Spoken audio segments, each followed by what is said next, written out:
I'm running for re-election, and I'm here tonight because I need your support. I have been the sheriff for a year. However, I do have 25 years in law enforcement, and that experience in law enforcement is a whole variety of different areas in law enforcement, from patrol to detectives to public information. 17 years of that has been in leadership. I've been the sheriff for a year. I took that position because Sheriff Winder left, and I was a Democrat and was able to run for sheriff. So I stepped up. I was a chief out in Riverton, had a great job, but I felt like I could make a difference. And so I put my name out there. Odds were slim. There had never been a female sheriff in the state of Utah in the whole history of Utah. So, you know, just being able to overcome that was very positive for me. One of the things that I've always said is if I ever make it to the top, I want to use what I learned working my way up. And I did through every single rank. I've worked very hard, and I'm working even harder as a sheriff. And so as a sheriff, I oversee Unified Police Department. I'm the CEO. I'm also over the jail and the courts, court security. It's called our Public Safety Bureau. And it's a very large organization. It's called Office of the Sheriff, but they are two separate organizations. I oversee a budget close to $200 million, $130 million on the sheriff's side, and just a little over $70 million on the Unified Police side. So huge budget. We've been making a lot of changes since I've been sheriff. We've added to our mental health unit with the Unified Police Department, which helps our communities. We also are now bringing community policing to a different level. We're now saying, go out and know your communities. Your communities are very diverse. Some communities have mental health issues. Some have opioid addiction. Many, you know, we have a very large refugee community. So we're trying to understand how we can best serve each individual communities that are so diverse. So we're working really hard on that. We have a liaison with the refugee community. We have a liaison with the Pride Alliance to help the LGBTQ, who are officers that work for us. So far, we have been very successful in working with our communities, and they're very happy with us. However, on the UPD side, we're working budgets very closely. Same with the sheriff's side. There are challenges, and I'm ready to face those challenges. And the biggest challenge we have right now is hiring police officers. People do not want to be a police officer anymore. So we're doing a lot of legislation, trying to make changes, trying to get raises for police officers and recognizing them. But it's a big job, and I think I'm up for it, and I'm happy to do it, and I'd be honored if you support me. Thank you.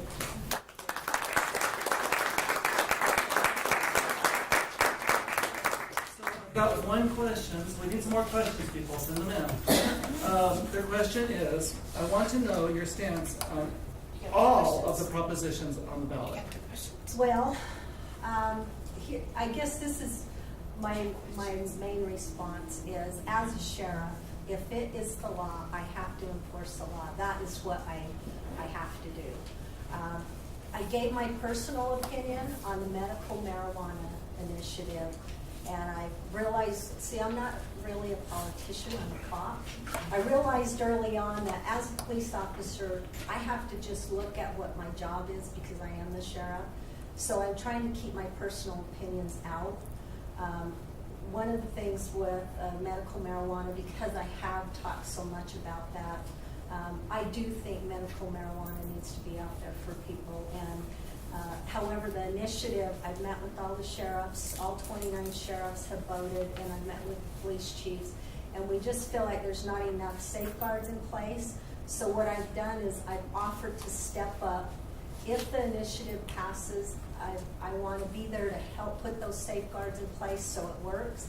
If it doesn't pass, I want to still be there to put those safeguards in place. So I really want to avoid giving my personal opinion on initiatives because it's already backfired on me. And like I said, I'm not really a politician, so I learned really quick that I need to stick with, I am the sheriff, and I support what whatever the law is, I have to enforce it. And that would be my answer.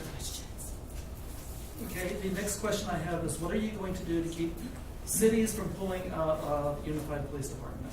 What we've already started doing, we replaced our CFO, and many of the cities had complained that the CFO that we had in place just wasn't transparent enough. We weren't able to see what the budgets truly looked like for each precinct, so we replaced the CFO, and we're working with the UPD board, which is a governing board, and your mayor is on that board, and we're working all together to try to make sure we are giving every entity that we serve what they need. And one of the things that occurred after last election is we had, prior to that, the townships were townships and Mill Creek was part of unincorporated. After the election, the townships became townships. Mill Creek, became a city. And what happened is now our board grew from 7 people on the board to 13. So it's really tough to get 13 people to all come together and look at law enforcement as a group and look at it as a unified. And so that's what we're trying to do right now. We're working hard on it with Riverton to keep them. Some of the things that they have brought up, it's up to the UPD board, not me, to accomplish the goals that they want in order for them to stay. But as far as the unified police department role I play, we have met with Riverton, we're meeting with all their council, and we're answering their questions. And it basically comes down to what you want to pay for. And we're there, we're answering their questions, and we're working on it. And I really think that we have a shot at keeping Riverton. Harriman made that decision 2 years ago, and they're going out on their own. Okay, so I have to filter down to the things that actually apply to your office here. Okay. So I want to know your position on crime. You've already spoken about your position on cannabis and mental health. Crime and mental health? Mm-hmm. Not necessarily together. Okay, I got a because list I was going to of- say there's they a list go of things. together. So with mental health, and I'm going to speak because of what I've seen throughout my years as being a police officer and now that I'm overseeing the jail. Mental health is a big issue in the state of Utah, not just in my county, but a lot of counties. We need more resources, and they have to be available for everybody. So we have to make sure that we understand, and as law enforcement, what we've done is we have a mental health unit, and actually the mental health sergeant's standing back there wearing my shirt, but she oversees our mental health unit, and we've doubled that in this last year.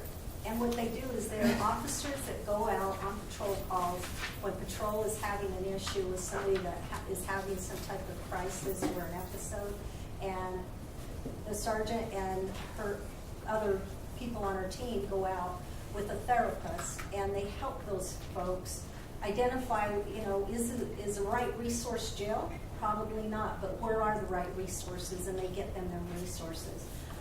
One of the things I've seen since I've been overseeing the jail is we have a lot of people in jail who suffer from mental health issues, and they shouldn't be there. They really should be elsewhere and getting treatment. So I've been really pushing that.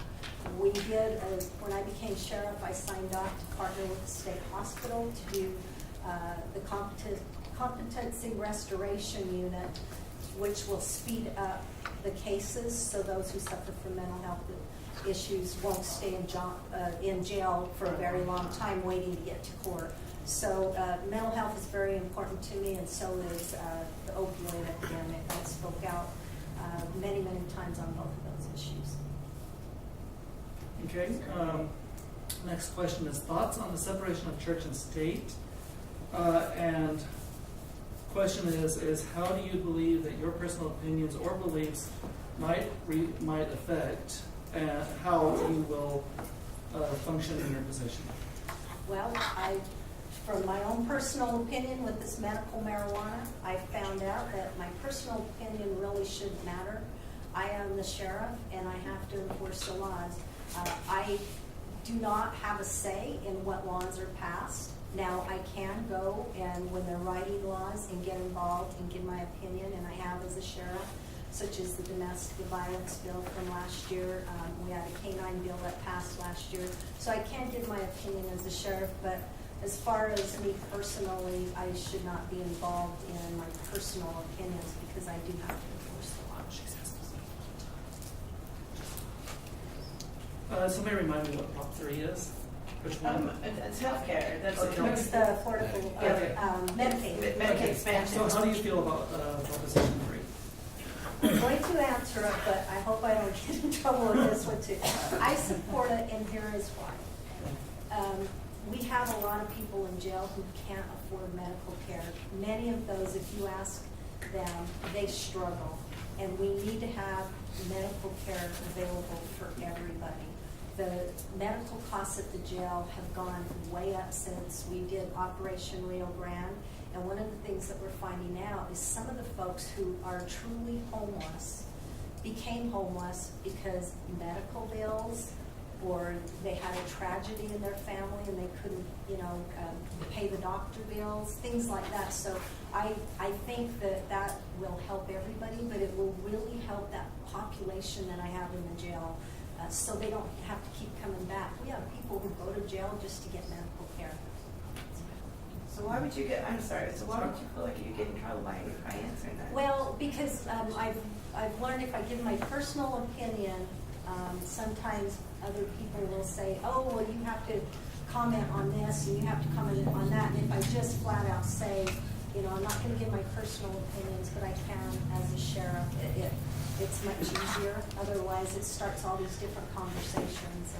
And I really want to focus on what the issues are regarding law enforcement, because that's my role as a sheriff. I should be focused on those issues regarding law enforcement, and with medical care, that is an issue because it affects my jail. So I think we have time for one last question. Okay. What do you see as the difference between Democrats and Republicans? I don't see a difference at all, other than we have political parties who have some different opinions. But I think that since I've been sheriff, I've been able to show that we can all work together. My undersheriff is a Republican, and actually he ran last time for sheriff against a Democrat. In my mind, all we can do is look at those who have the best talents for the job that you're looking for, and that's how we should be looking at it. And I chose him because I really feel like he has a lot to offer the sheriff's office, and so I chose him. But I've gotten along with the entire county council. I respect the job they do, and I don't care whether they're a Republican or a Democrat. I think that's the problem we have in Washington, is we focus too much on that. But we really have to, in order to move forward and more progressive, we have to work together. Can I ask a question, please? Sure. How will you make our schools safer? The school safer? Well, right now I have your chief from UPD back there, and he's already working on that. We have school resource officers in your school.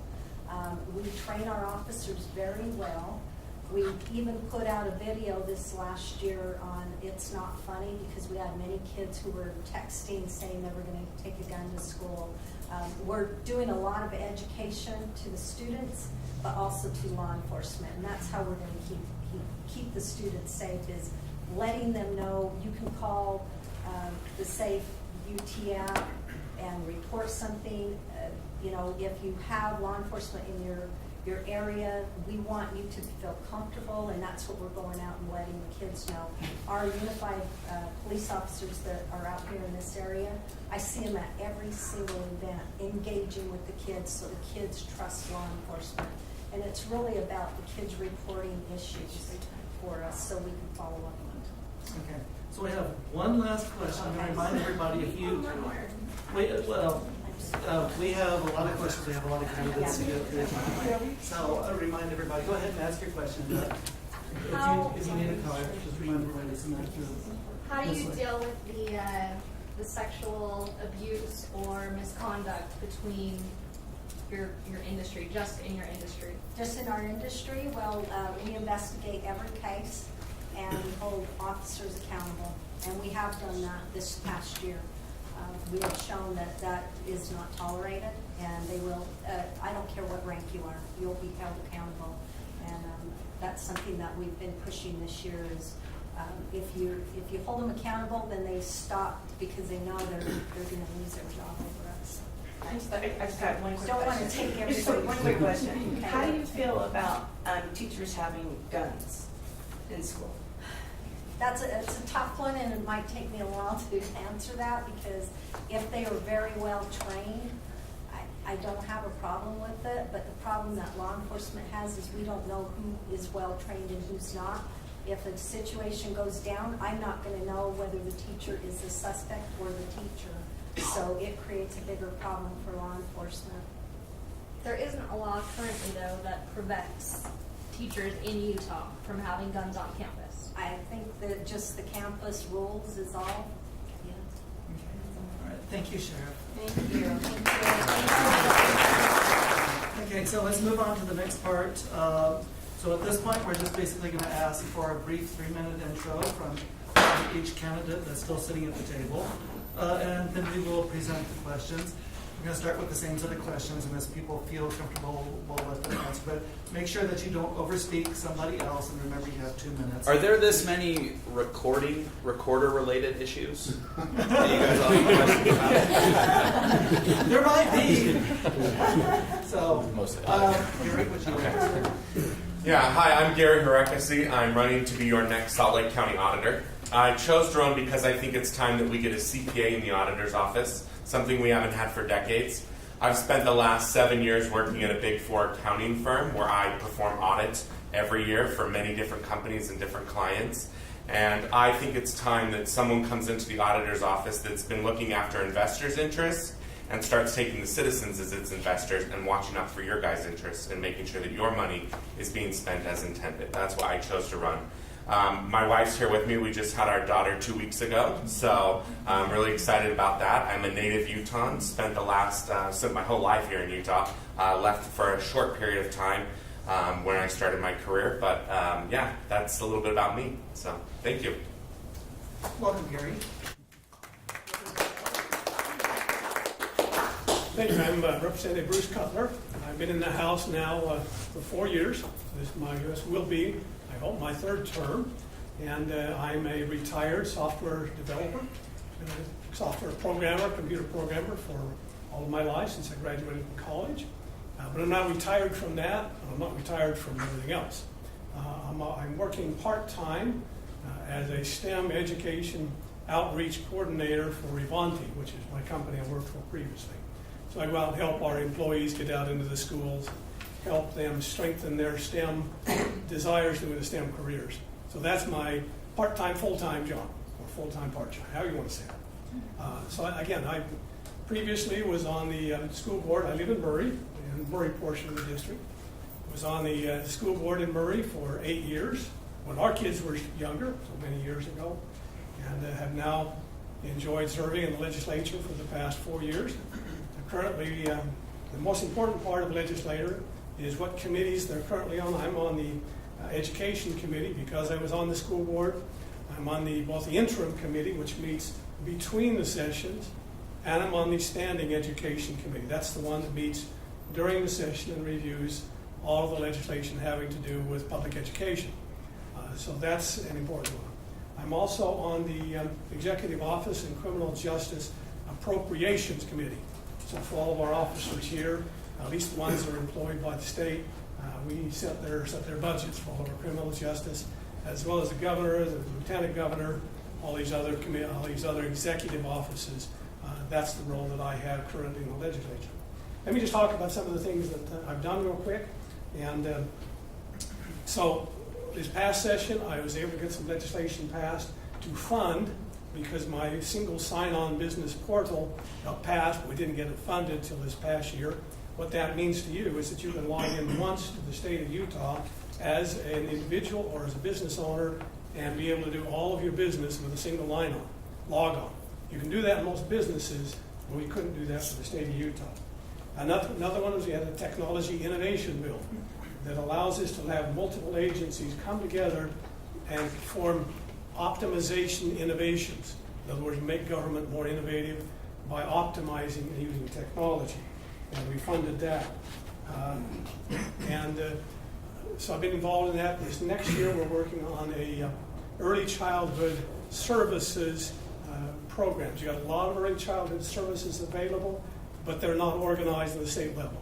So I'm the co-chair of the working group to put together the legislation to provide some oversight to all of the programs we have, reduce duplication, and cut costs for those children in early education. Got other things as well, but those are the key issues in my time, which is up. Thank you.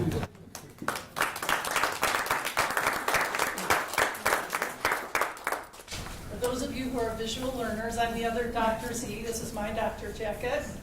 I'm a pediatrician, child and adolescent psychiatrist, and adult psychiatrist. I'm here on behalf of my husband, Brian Zender.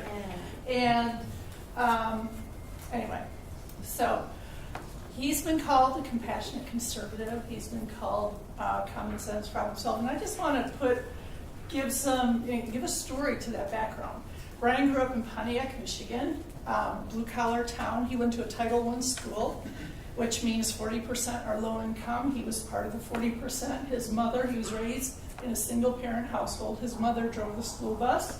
So he drove around at age 7, an hour and a half in the morning, an hour and a half at night, because his mother couldn't afford childcare. But yet, he got a good education, was valedictorian, able to get scholarships, to go to medical school. And so that is why education is so important to him. That is why he has compassion for low-income people, because that was his mother, that was him. I can't even read that. 2 minutes left or to go? To go. Yeah. We were married about 29 years ago. The day after we were married, we moved here to do our residencies. We came here because they had the one that I did that was triple board.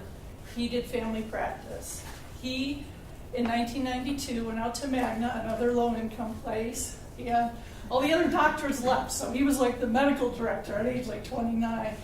And Holy Cross Hospital owned the clinic. And when they sold it, all the charity care went away. So in 2002, he started a nonprofit for people who didn't have health insurance. It was called Magna Center for Family Medicine Foundation. But when it expanded to West Valley, they changed it to Utah Partners for Health. And now it's down the street on Harrison Avenue. So Brian founded that with his own money. He hired the director, who was still the director, got all the articles of incorporation. Thank you. So that is, access to health care is his life. That's what he's done for the past 16 years. So it's not something that he's wearing as a political badge. He was approached by some of Dr. Shiozawa's, Senator Shiozawa's associates, to consider putting his hat in the ring to replace him as the only doctor on the Senate. And he did, and he won. Which was a surprise. 30 seconds. Okay. Well, because he was the only doctor, there were so many medical things, he was able to bring forward in the Senate the partial Medicaid expansion that they've already applied for the waiver. If the initiative doesn't pass, that would go into effect. And I will just save everything else for the questions, but he feels that even though he was new, because he was the only physician, he was put to work right away and they needed his counsel, and he would very much like to go back as the only doctor to help with the initiatives, whether they pass or not.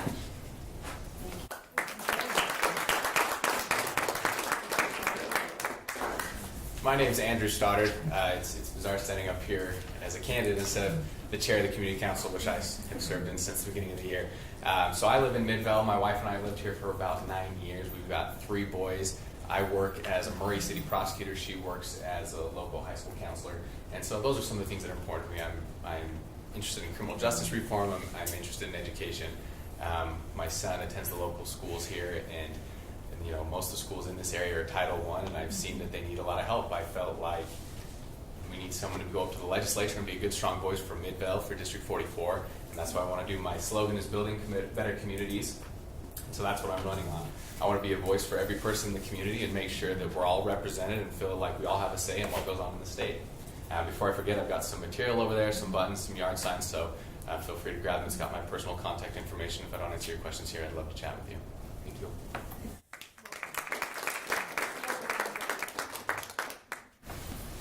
Hi, my name is Kathleen RIEBE. I'm currently on the state school board. The first time I met some of you was when I came here to listen to what was going on in your community 3 years ago. I'm always impressed when I come to community council meetings here in Midvale. I am on the school board. I ran for this office because as a teacher, we didn't have any teachers on the school board. And I was like, how do you make policy for schools if you've never been in a school? So that's been a really great opportunity for me. We don't have any teachers on the Senate floor either, and as we spend 46% of our budget on schools, it would be nice to know how teachers feel about what happens in their schools. There's a lot of frustration because when you talk about what happens in our schools, it doesn't always translate to what our senators and legislators hear. No offense. Because I do use Representative Cutler's product in my school, and I did not know that, so I'd love to talk to you about it. I grew up in Long Island. I came here 22 years ago to ski for one season. I fell in love with it, so most people say they're lifelong residents. I left everything I know to be here. I'm first generation college graduate. My family's a long line of civil servants. As I've worked on the school board, I bring with me all those experiences that I've had as a person from a long line of civil servants. It's nice to have the security of being a civil servant, but it's also, you recognize what happens outside of other people's homes, you know? And so I've worked across the districts, and I've worked in all different schools. I realize we have lots of problems in every school, and we have lots of successes in every school.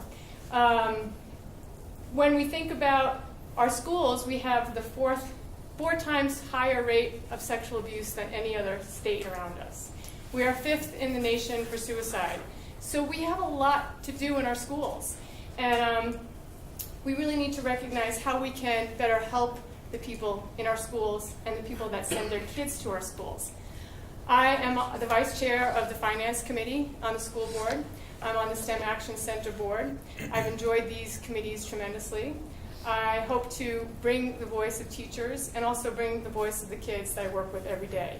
When you work as a teacher, you live with these kids for 6 years. You know their parents, you know their brothers, you know their sisters, you know when they went to jail, you know when they came out of jail, you know when they ran out of money, you know when they lost their home. These things are hard, and it's expensive if we don't take care of it ahead of time. If we just say, oh, you know, that's not my problem, it's not in the schools, that's really not helping our communities. So I'm a community member person. I really love working in education, and I hope to bring that voice to the Senate. Kathleen RIEBE.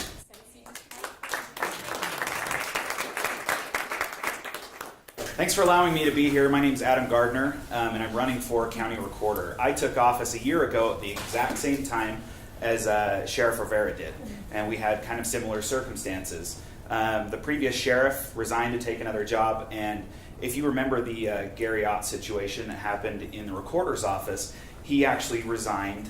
His family resigned on his behalf because he had Alzheimer's and could no longer perform the function of that office.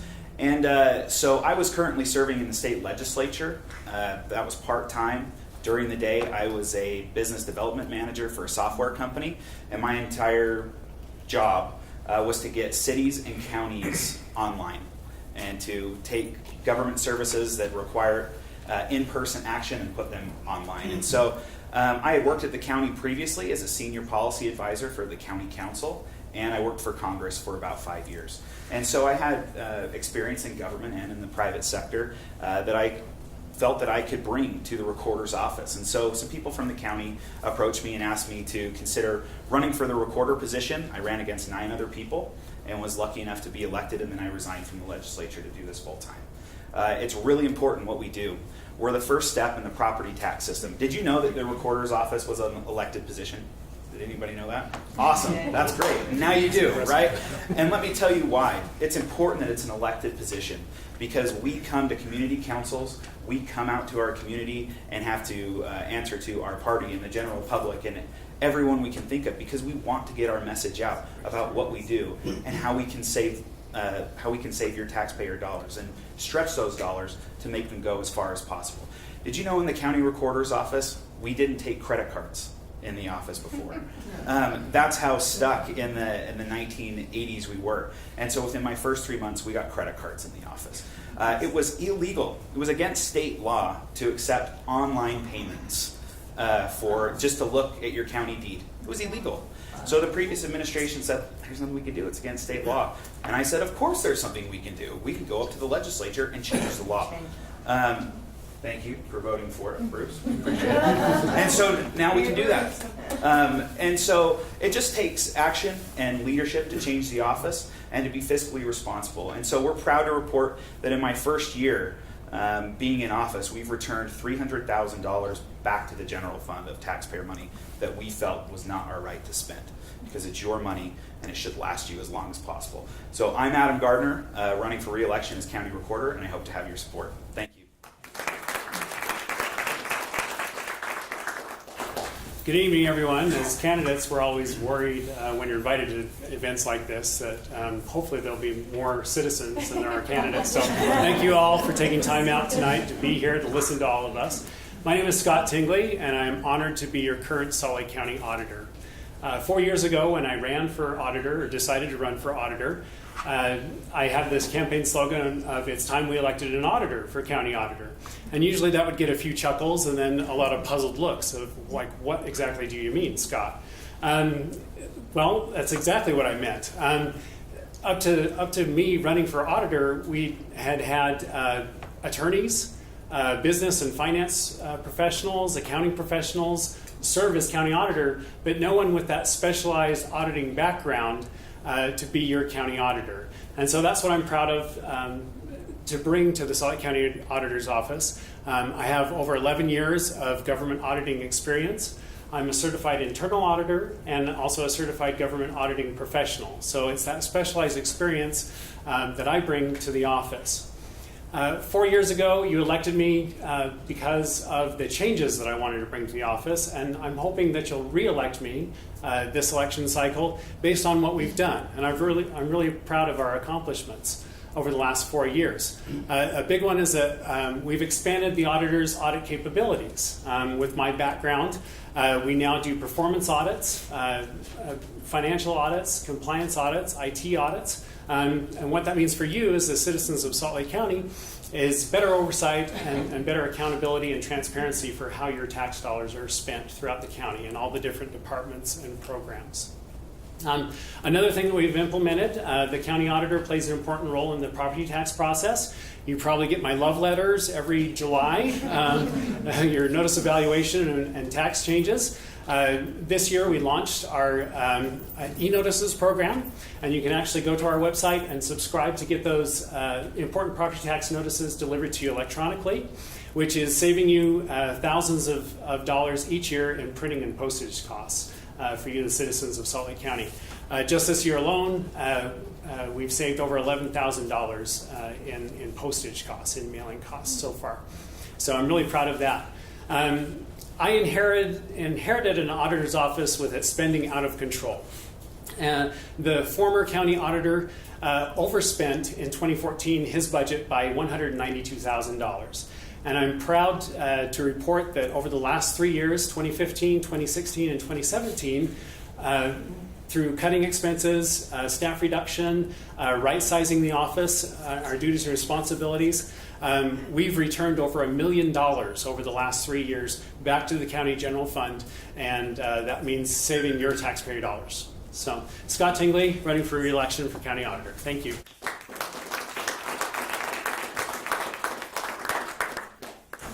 I'm Roseanne Mitchell, and I'm running for Salt Lake County Clerk. And I have about 13 years experience in the clerk's office at a county level. I've also worked at a state level, and I'm the only person in the state of Utah that's worked both at a state level and a county level in elections. I started as a temporary employee, and I've worked my way up. And I've just recognized that now is a time for change. I've been a part of a lot of changes in elections, but we need to take it to the next level. And you've heard a lot of talk about technology here, and the technology that is being passed in the legislature, that's being implemented at a county level. And I feel like there's a lot of those things that need to be changed and implemented in the clerk's office. One of them is credit cards. taking credit cards online, again, is not something that they do in the clerk's office. Now, for those of you that, again, wonder what the clerk does, the biggest thing that you're probably most familiar with is elections. We oversee the voter registration database, as well as we are the the clerk is the election official for the county. So, but there's also another part of the clerk's office that does marriage licenses, anybody getting married or getting a passport. I like to say that's the happy part, because people come in and they're happy they're getting married or going someplace fun and they need a passport. So that's some of the exciting fun people to meet and see. Well, recently my dad passed away, and we needed, for Social Security, we needed a copy of their marriage license. And I said, oh, I know where to go to get that. I'll take care of it. And I kept forgetting. And I kept thinking at 10 o'clock at night, if this was just online, I could do this so easily. And there was an $8 fee, so I couldn't just shoot an email off to request it. So it made me realize that just for me, in a situation like that, when I work in that office, and I can't remember to do that, but it's something that could be done online, but we haven't taken the time to utilize the technology. One of the other areas that you probably hear an awful lot about in the news lately is election security. And again, it's important that we make sure that we're implementing technology to improve our elections and make sure that it's secure and that your votes can be counted and that you have confidence that they're being counted accurately. So I want to make sure that we make things easier in our office, but we also make them matter. So I hope you'll remember me and you'll vote Roseanne Mitchell for County Clerk.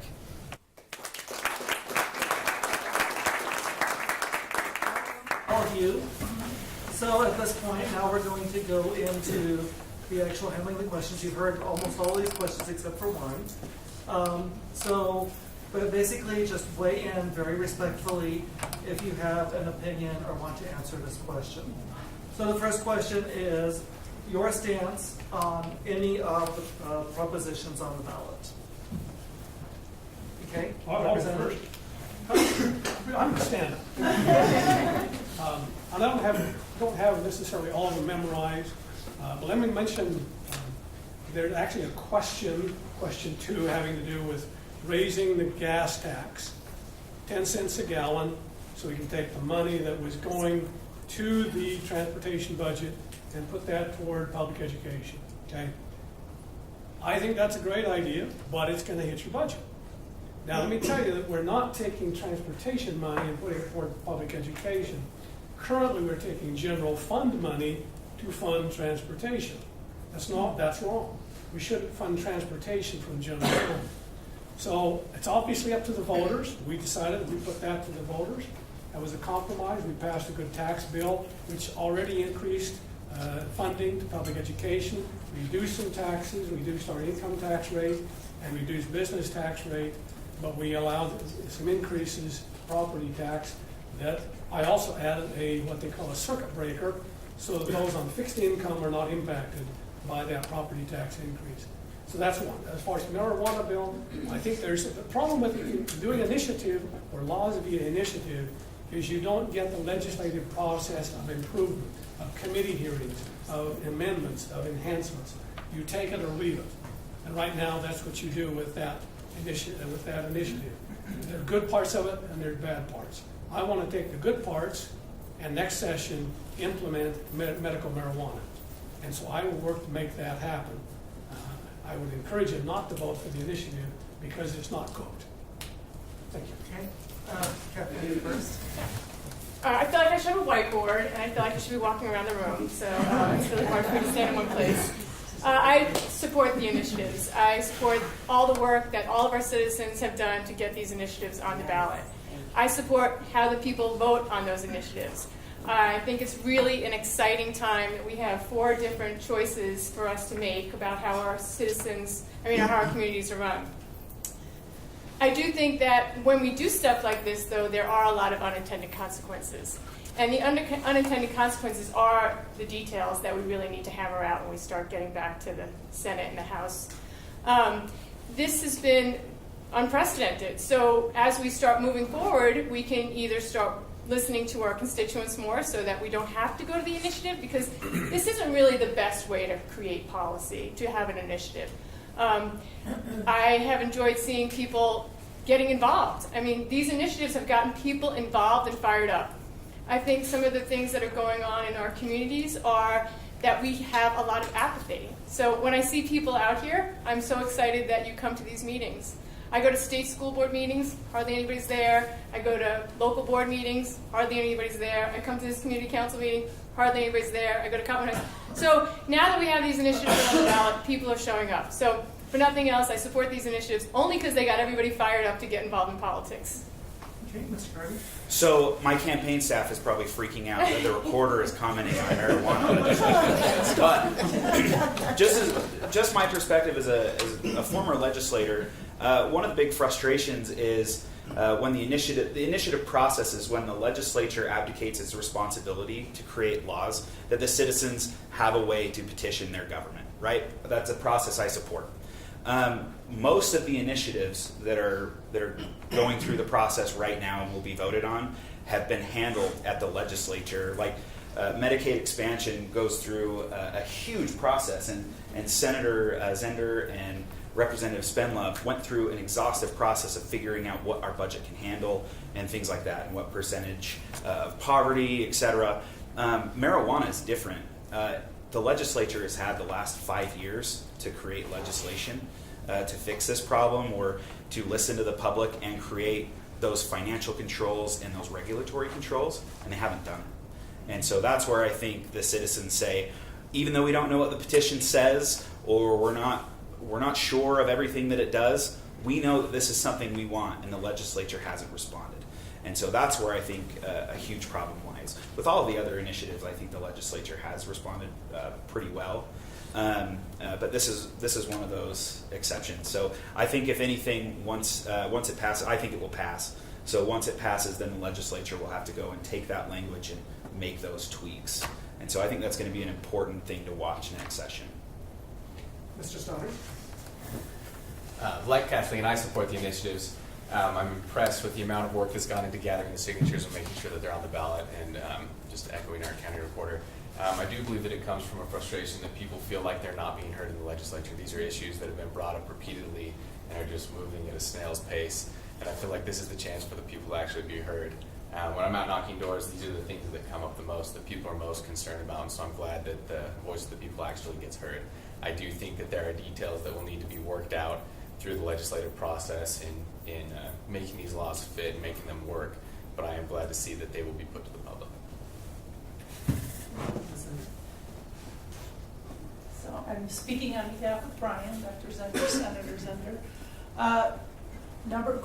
It's question one is the education one. He's for it, but because it is a tax increase, he feels it's appropriate for the constituents and the people to weigh in. No taxation without representation. So he voted for the big education funding this past session, and as we have more of a surplus, or this passes, he wants to see more funding to education, to lower class sizes, increase teacher salaries. Medical marijuana. That's one where he feels that his being there on the Senate is so important. He sees people that he knows the research shows could benefit.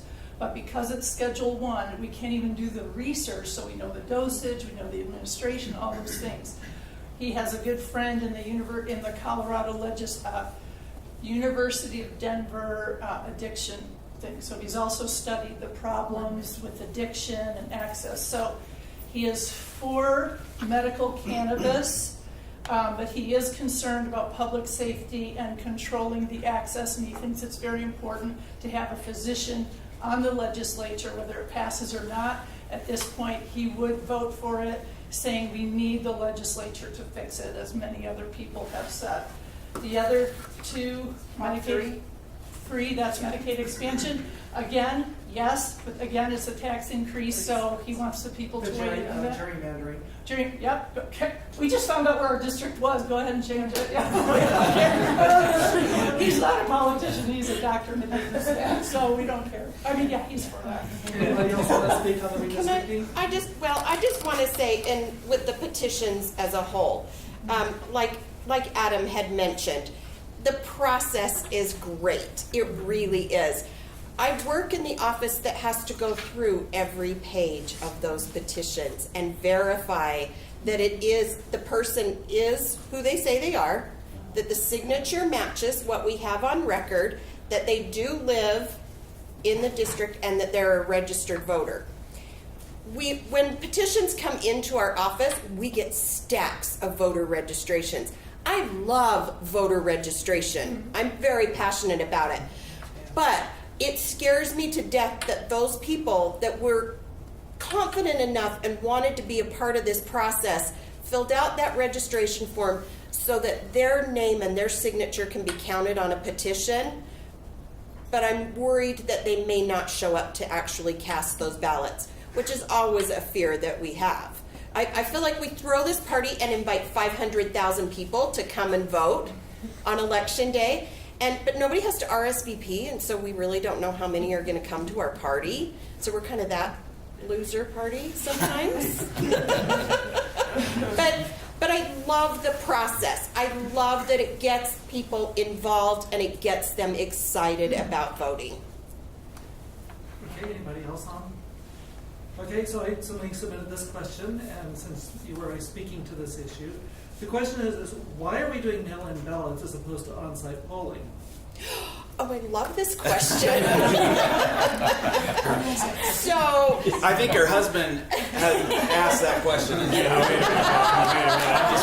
I'm just kidding. So, again, it goes back to there's been a lot of talk in the media since 2016 about election security. And fortunately, in Utah and in Salt Lake County, we do have electronic voting machines that have a paper trail on them, which isn't always the case in all jurisdictions. However, even with those, the voting system that Salt Lake County has is very antiquated. It's very outdated. We have 29 counties in Utah. 21 of those 29 counties have moved to a new voting system this year, and the current clerk thinks we're okay with the system we have until 2021. She wants to go through another presidential election with what we already have. It's so antiquated, there are no parts available. We have to cannibalize one machine to get parts to make another machine work. As with anything that we have out there, something written on paper is always going to be the safest and most secure. Scott can audit that. It can be audited. It can't be tampered with. It's on paper. We have a hard copy record. Voting by mail, I am confident that it is the most secure way for you to vote. I could go on forever about this because I didn't even touch on the signature verification process, but I want you to know it is safe and secure. So I won't go into that unless somebody asks that question later on. But I want you to know that paper ballots are safe and secure, and I feel it's the best way to vote right now. Something else is going to come along, and it's going to be better, but we don't necessarily have it right this minute. Yes. I think the vote by mail is phenomenal. As somebody who is way, way, way down the ticket, I find it so exciting that you can look at your ballot and you can research your candidates. We have a lot of people, when we knock on the door, say, I'm just going to vote all this, all that, all girl, all boy. I mean, they come up with the craziest things. You're like, what? Oh my gosh, you know? And sometimes I benefit from those things and sometimes I don't. But I think that having a mail-in ticket that you can sit down, look you up, look at my webpage, look at what I'm standing for, that will make us educated voters. People that call me all the time and say, hey, who are you voting for? And I said, well, this is this person, that's that person. That's not how it should be. You should know who you're voting for. You should be able to think about it. You should take some time walking into a room and being like, click, click, click, click, click. Oh, that's a girl, that's a boy. I think that's bad. So I'm so excited that we have these mail-in ballots. I think it's been a great change. I think it's increased our votership. So I'm so excited, and thank you so much for that work. Thank you. And I just wanted to chime in quickly about the mail-in, that make sure you guys all sign your ballots. All the candidates will agree. That there was a race that happened in Sandy where the candidate lost by, I believe, 5 votes, and they determined that there were 6 votes for her that they knew that were not signed, and so they couldn't. So, and so it's numbers like that that can turn an election. So please, all of you, make sure you sign your mail-in ballot. Any more responses to the question? Sorry. I must have hit you.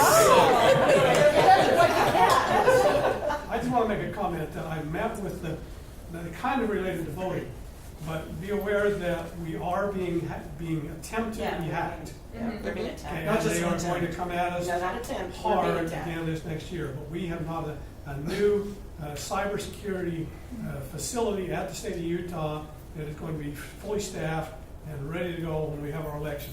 And we're going to be hit hard because of Mitt Romney. Okay, he's well known, very open critic of Trump in a way. He's supportive but not supportive.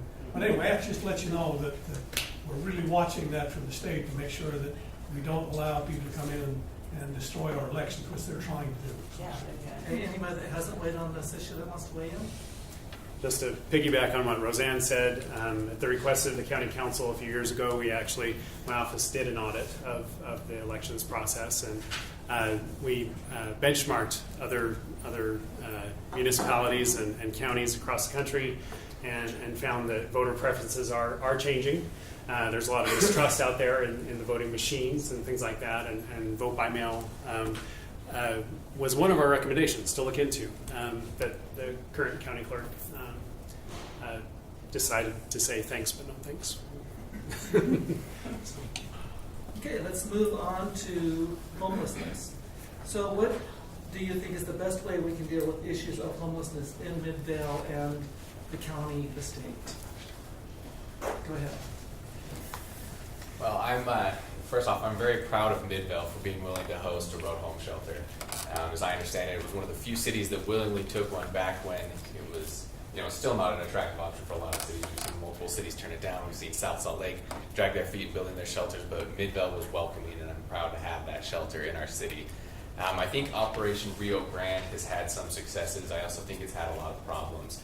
As we've seen in Midvale, I prosecute in Murray City. I've seen it.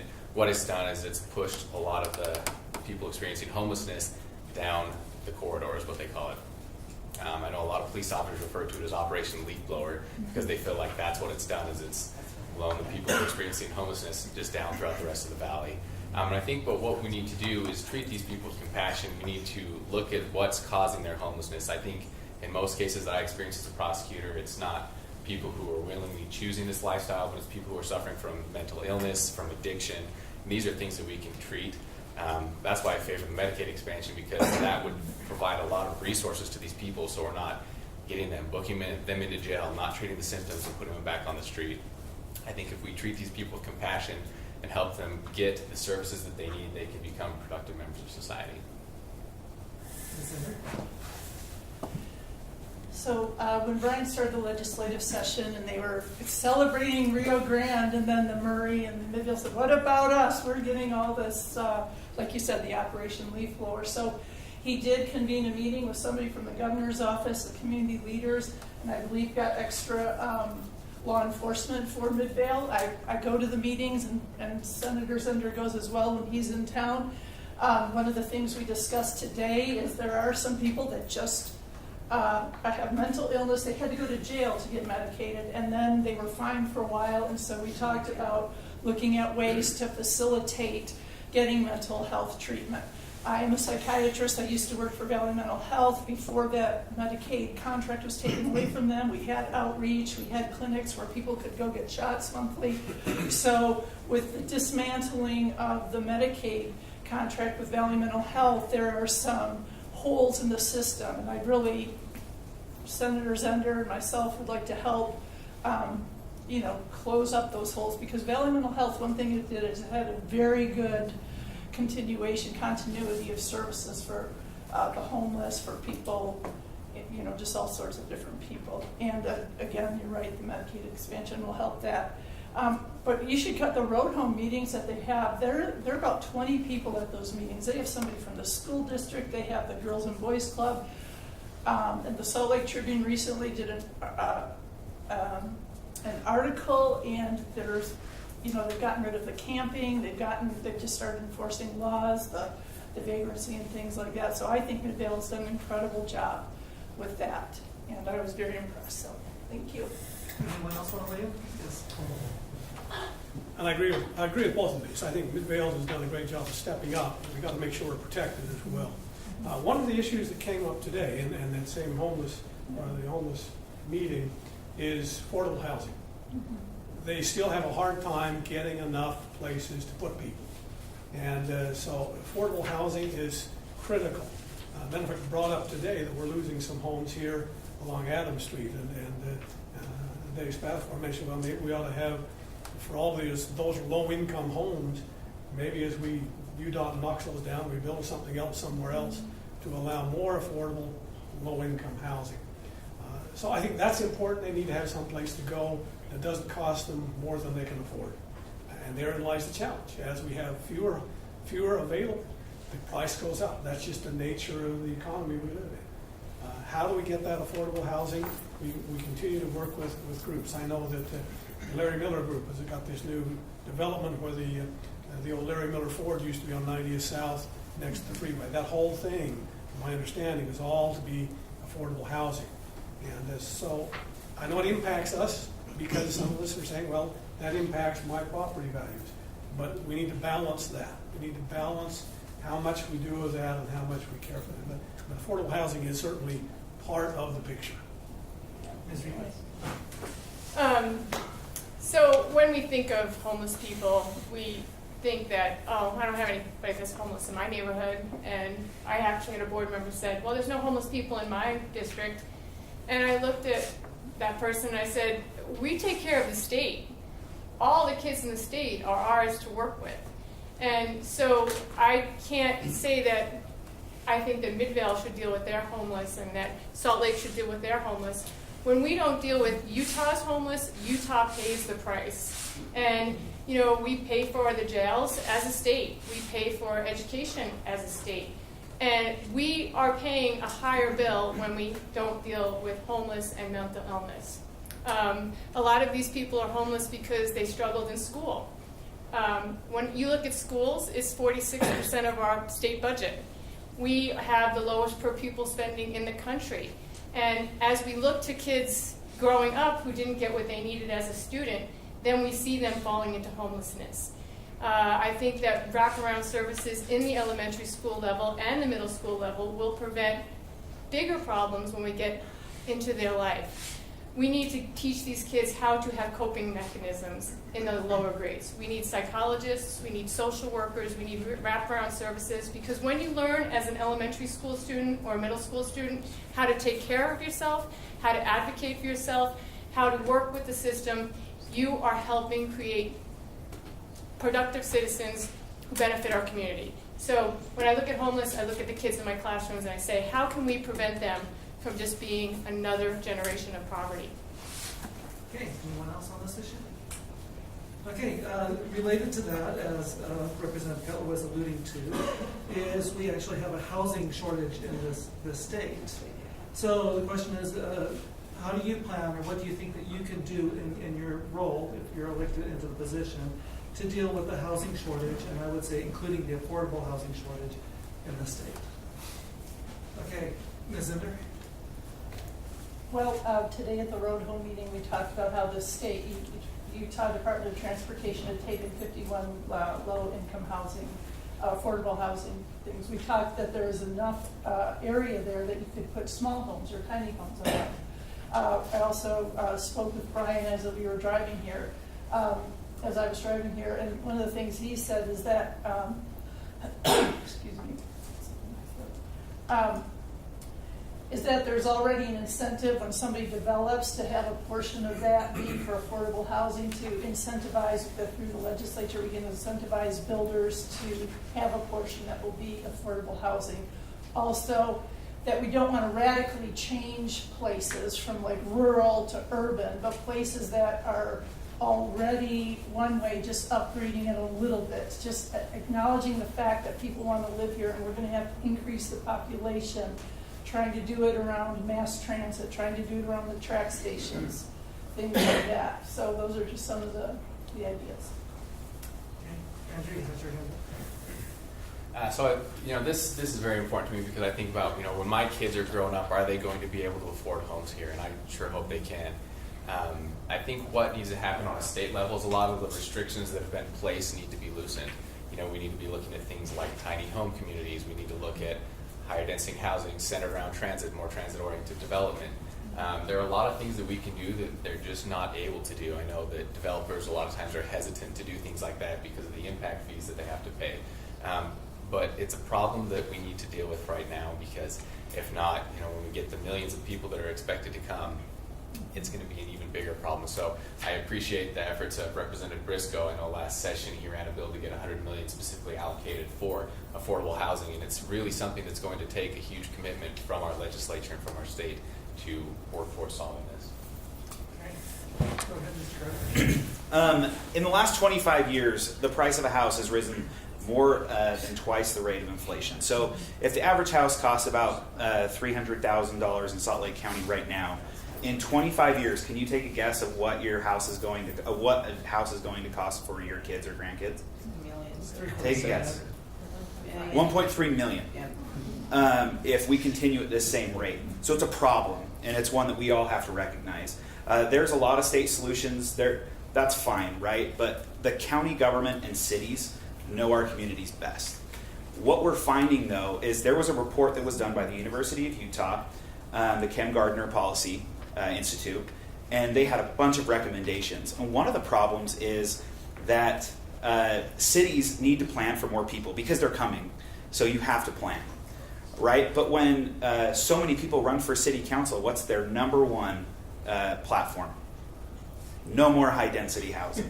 That's going to go away. And in most city council candidates, most mayoral candidates, that's one of their biggest platforms, is we're going to freeze new growth, new development. That's a problem.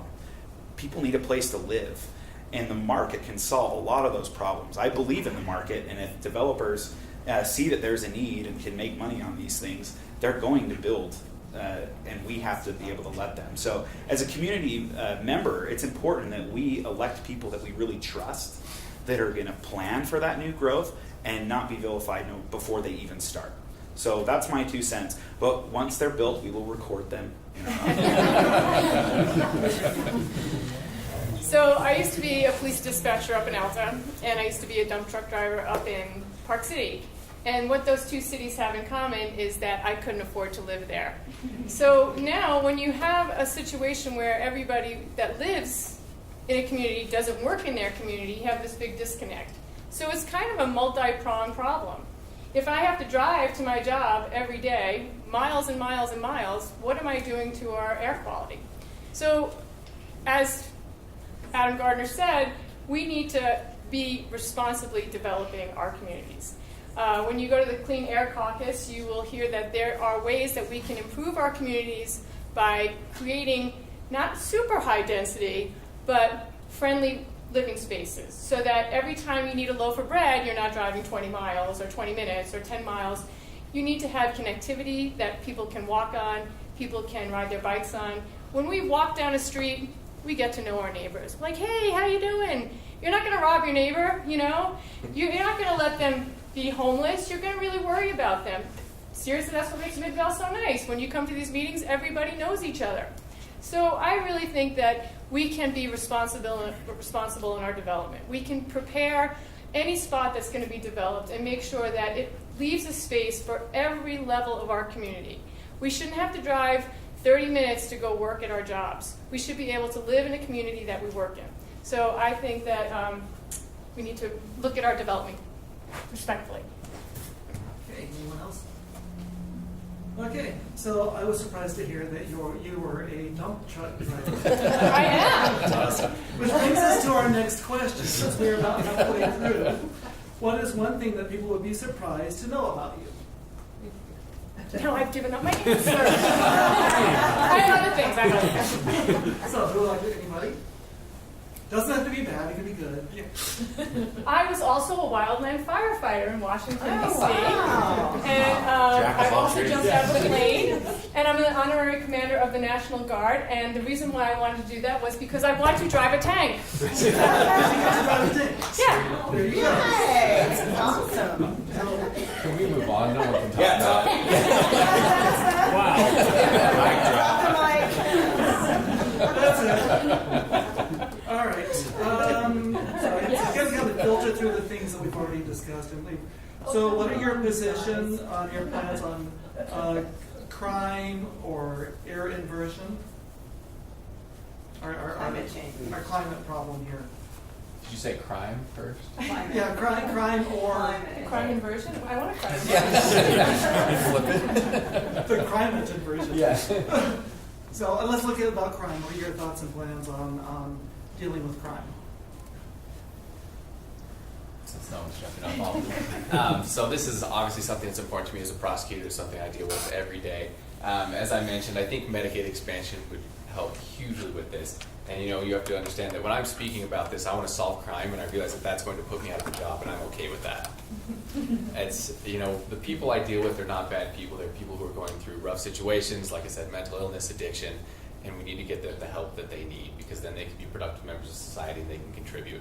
I think that part of our, I guess in the past, it's been looked at as the best way to deal with things is to incarcerate, and I think that is absolutely not the way we should be looking at it, the way we should handle it.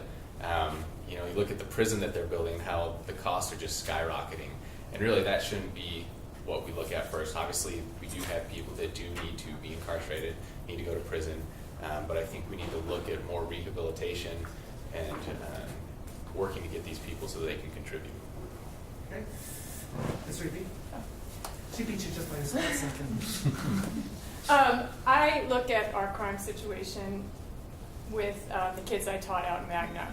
They would say to me, Miss Reeby, why do you care if I do this, that, or other thing? And I said, frankly, I don't really care if you do that thing or the other thing. It's just that it's really expensive for me as a taxpayer to put you in jail.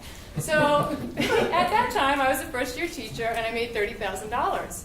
At that time, to put a kid or a young adult in jail cost $30,000. I said, right now, I have 30 of you, and I'm getting paid $30,000. If you all went to jail, I'd have $30,000, $30,000, $30,000. So to me, it's not that I'm looking to be a socialist and I want to give all these things away for free.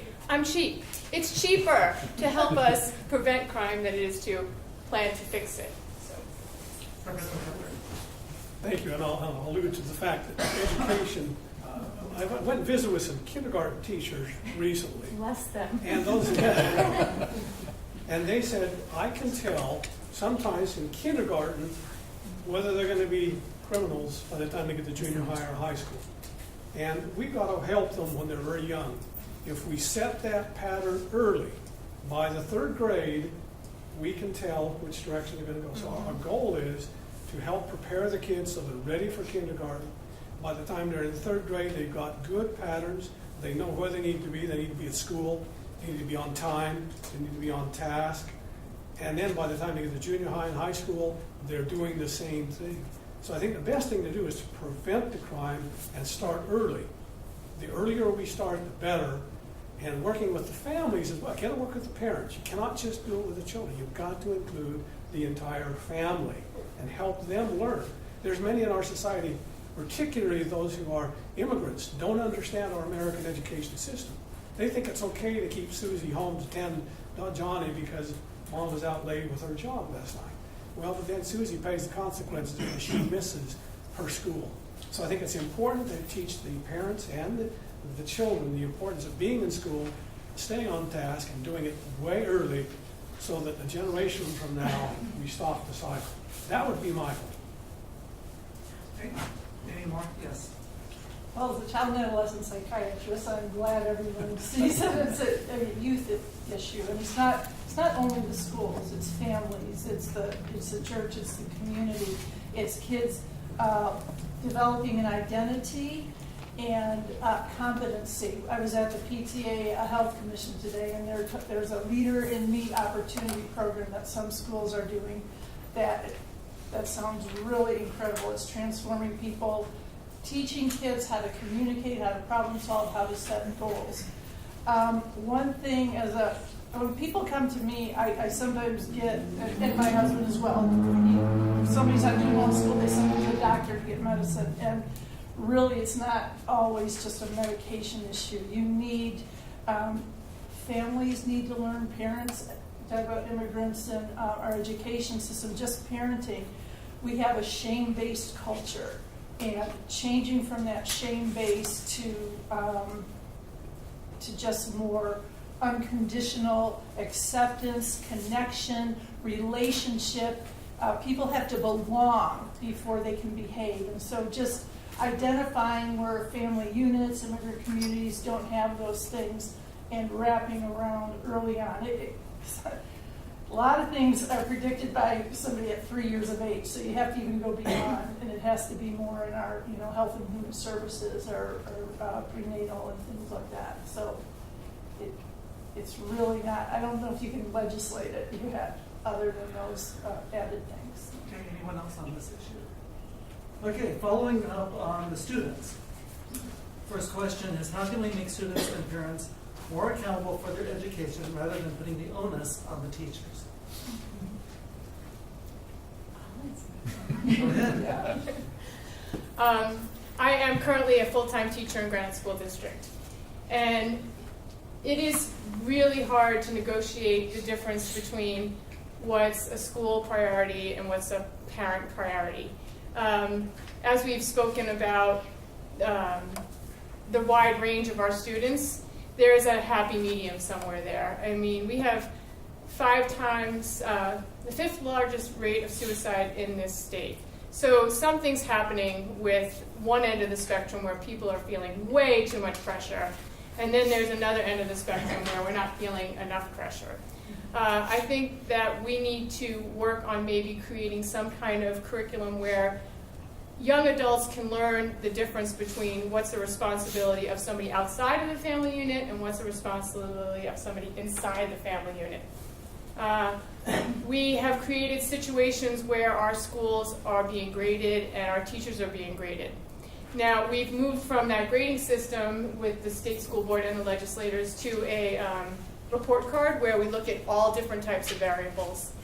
I think that the parents look to a grade sometimes or look to one incidence as being the thing that dictates the whole year or the whole experience.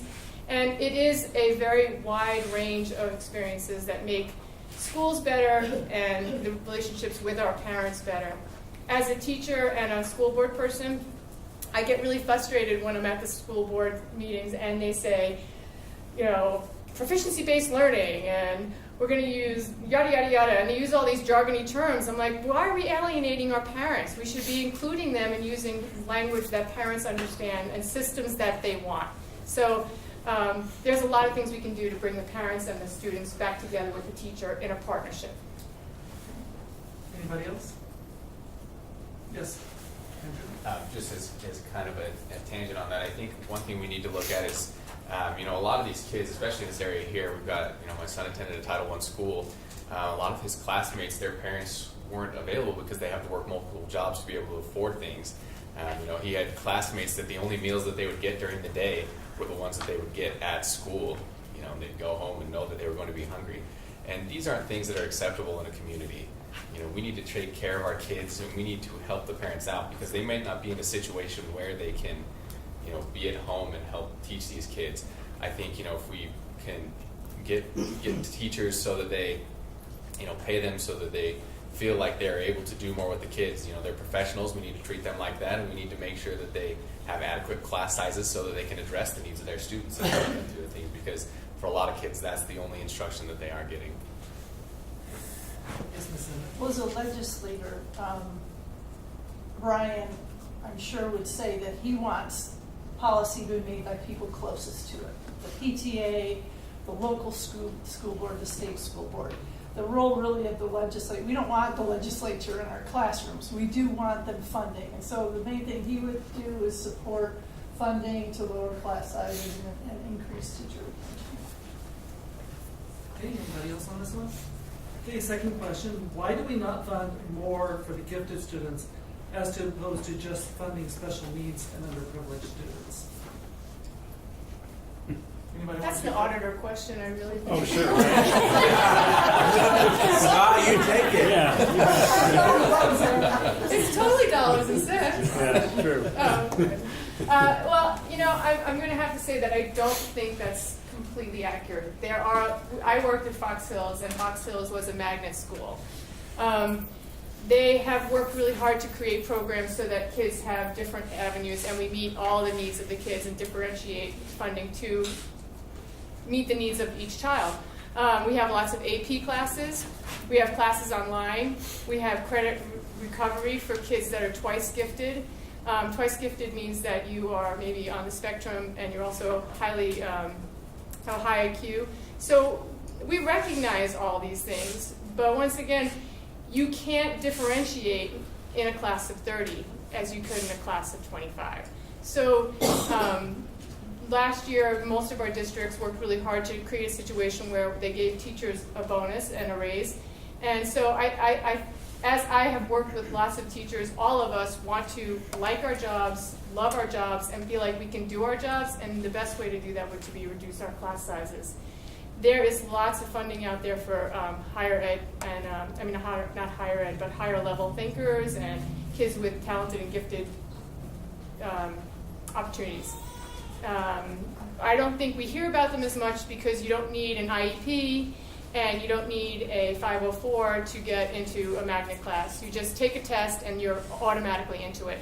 So I think there's a little bit of disconnect about the parents understanding the terminology used behind that. And that's kind of went to my last question too. Can I clarify? Thank you for that. Okay. Did you say 46% of our current funding goes to schools? Yes, 46% of our state budget goes to K through 12. Okay, maybe it's just me, but that makes me furious that 46% of our budget's going there, and this is the state that we're in, especially in a state that's supposed to value family and kids so much. I think it's over 50%. 50% of our budget is public education. That's even worse. Why is that worse? Because this is our current state. What do you want, 100%? I'd like that schools be funded and teachers be paid better and kids not go hungry. I'd like to maybe have a Utah student in a spelling bee. Haven't seen one of those in a while. Get a Utah student in the spelling bee next year. Run on the bill. Does anybody else want to tackle that question? I just had a quick question. Well, we need to not have any questions from the gallery, because we have plenty of questions that have already submitted. Just one more from the gallery. I'm sorry, but because I have asthma, and I don't know, nobody's mentioned anything about climate change. Actually, let me get to the next question. All right, so do you have any plans or proposals on how we're going to clean our air? Yes, Mr. Stoddard. So this one I'm interested in. So as a 33-year-old last year, I was diagnosed with asthma for the first time. And as we can see from this past summer, that air quality is not just an inversion or a winter issue, it is now a year-round issue. I think there's a lot of things that can be done that aren't being done. I think we need to look at encouraging businesses to offer, telecommuting, things like that. It goes into the housing as well. If we're building transit-oriented development, we're going to encourage people to be able to get to work easily and not have to drive. If we can make sure that we have affordable housing, people are going to be able to live close to where they're at. And so I applaud the Clean Air Caucus. It's a bipartisan group that is passing some great legislation, and I think that we need to really tackle this problem because it's not going to get better once we have millions of extra people coming into the valley. Okay. Mr. I will state that we did pass a Tier 3 gasoline law that facilitates more Tier 3 gasoline to be produced with our local refineries. And that cuts out about 80% of the emissions from automobiles that are Tier 3 gasoline vehicles. So we need to have more people buying Tier 3 gasoline vehicles and then use that gasoline, and that's going to cut down a lot of it. A lot of it we can't change, such as the wildfires. We can't stop the wildfires. We can't tell it to rain more. Wish we could, but we can't. So a lot of it we have to just deal with, but the other things we can do is such a Tier 3 gasoline and just cleaning up the environment, more public transit I agree with, and more carpooling, use your car once, because most of the pollution starts the first minute or two you start your car. So if you have errands to run them all at once. So a lot of it comes right back to us. What can we do? So, Ms. Reedy. I believe climate change has a human impact variable. I think that it is linked to our behaviors completely. I drive an electric car, and I love my electric car. I haven't pumped gas in a year. When we go on trips, I make my husband do it because I'm like, oh no, I can't do that. I have an electric car. No, I'm just kidding. I know we might right now. So I agree with Representative Cutler. We do need to make choices in our own lives, but we also need to recognize that we as human beings are having an impact. I think as we encroach upon our forests, we are creating a detriment to the wildlife that actually protects more wildlife in it. I was listening to a story about how they're making beaver dams with their own hands in Wyoming because beaver dams slow down the rush of water and actually leave the water where it needs to be for a little while. And so when we do develop stuff, we are developing it so that we are creating a heightened impact of our actions. So we can create situations where we're not exasperating growth. We can leave some green spaces. We can use connectivity so that we're not always having to hop in our car to get a loaf of bread. We can all go out and buy electric cars. Something I spoke about at the Green Air Caucus was, wouldn't it be great if we got teachers a tax benefit for driving electric cars?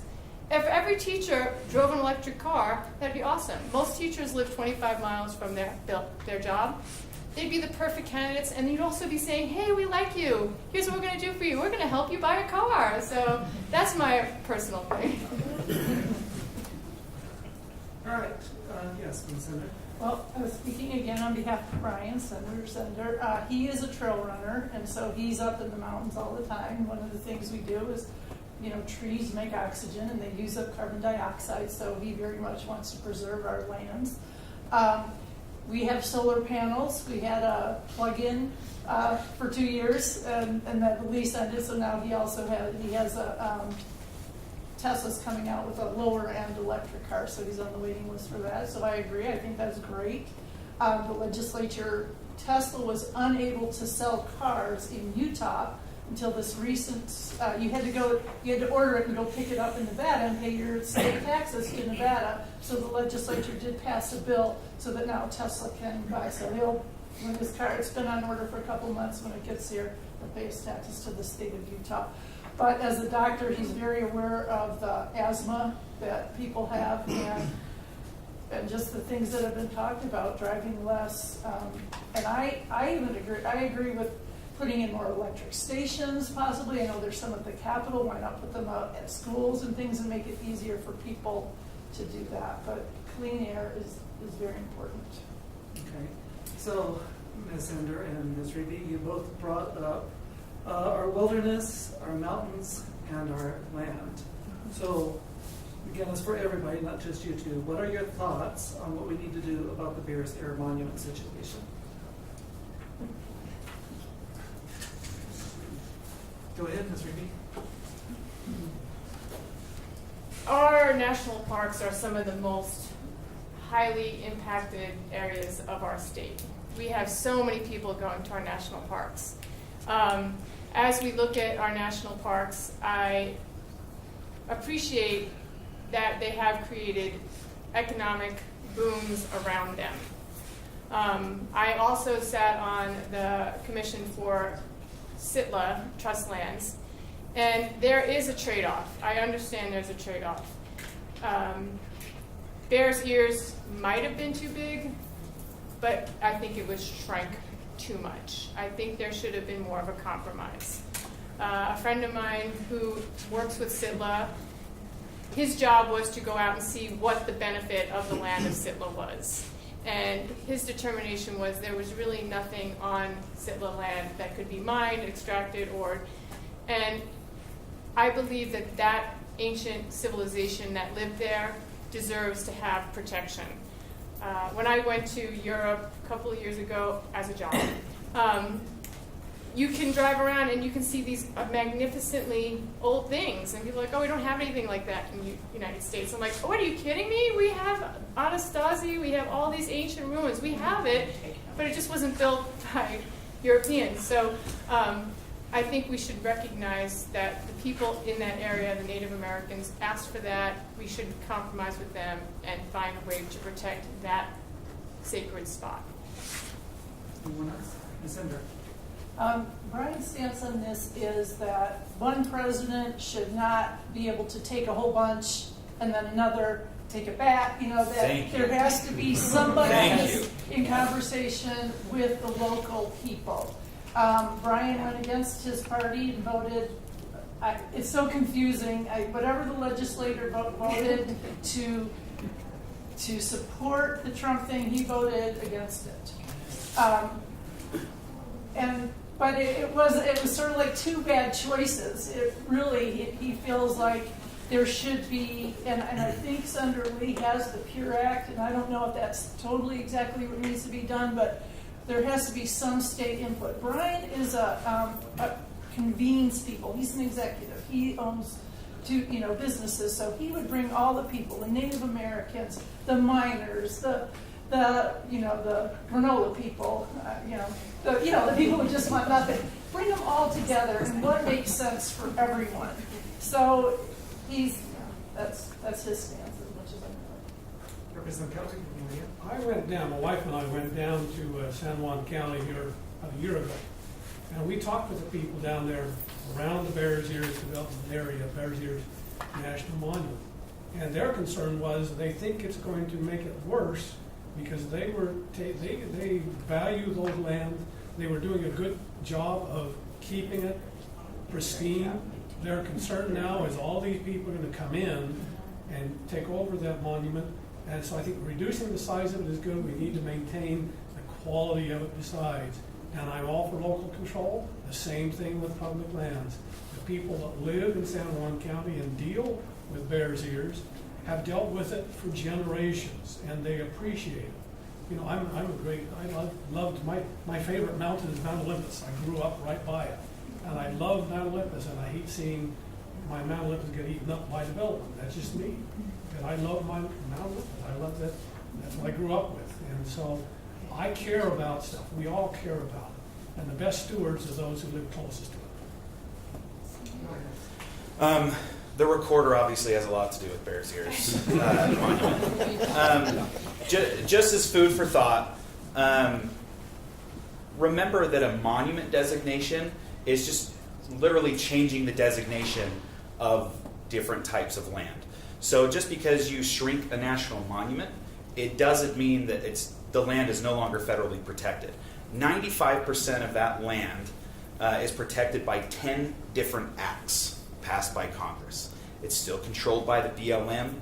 It's still controlled by the tribes. So just because you shrink a national monument doesn't mean that all of a sudden we can develop it and mine and everything else. It's the same, but by having the monument designation, it means that you can't use that land. It means that Native Americans that use that land to go and get herbs and firewood and things like that now no longer could have access to that with their vehicles or anything else.